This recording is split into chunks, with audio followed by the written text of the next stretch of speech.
legend lives on from the Chippewa on down of the big lake they call Gitchi-Gami. The lake, it is said, never gives up her dead when the skies of November turn gloomy.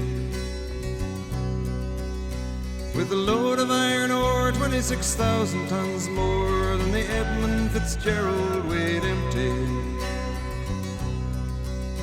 That good ship and true was a bone to be chewed when the gales of November came early.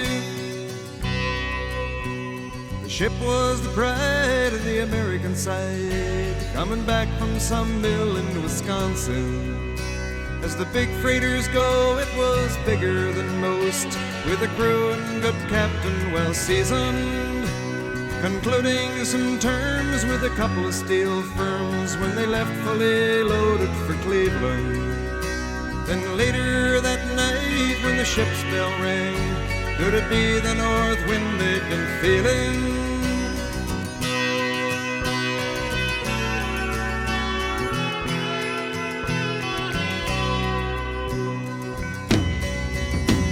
The wind in the wires made a tattletale sound, and the wave broke over the railing. And every man knew, as the captain did too, 'twas the witch of November come stealing. The dawn came late and the breakfast had to wait when the gales of November came slashing. When afternoon came, it was freezing rain in the face of a hurricane west wind.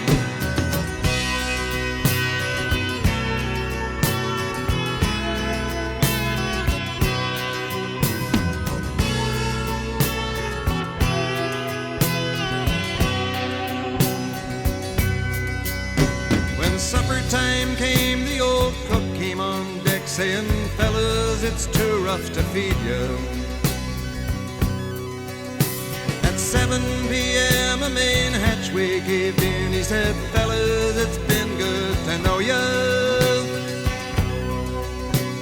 The captain wired in, he had water coming in, and the good ship and crew was in peril.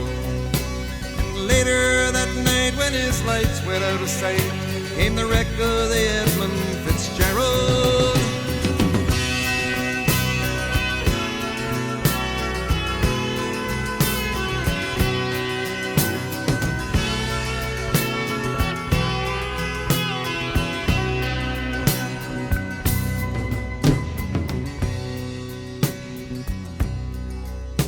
Does anyone know where the love of God goes when the waves turn the minutes to hours?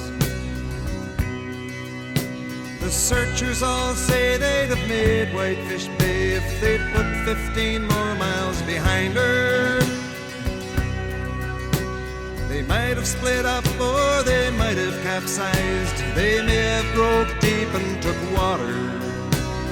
All that remains is the faces and the names of the wives and the sons and the daughters.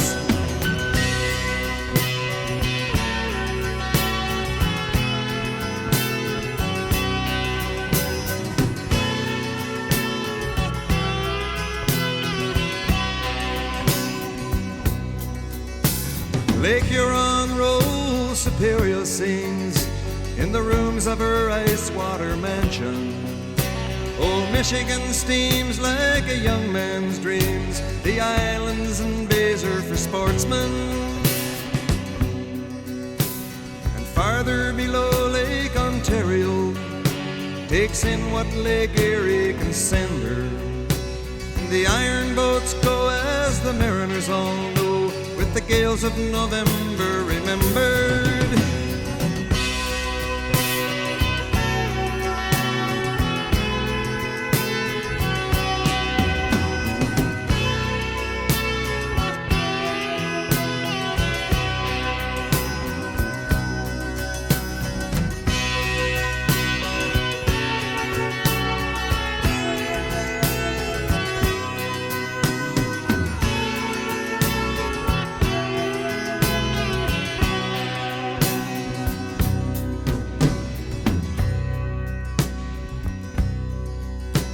In a musty old hall in Detroit, they prayed in the Maritime Sailors Cathedral. The church bell chimed till it rang 29 times for each man on the Edmund Fitzgerald. The legend lives on from the Chippewa on down of the big lake they call Gitchi-Gami. Superior, they said, never gives up her dead when the gales of November come early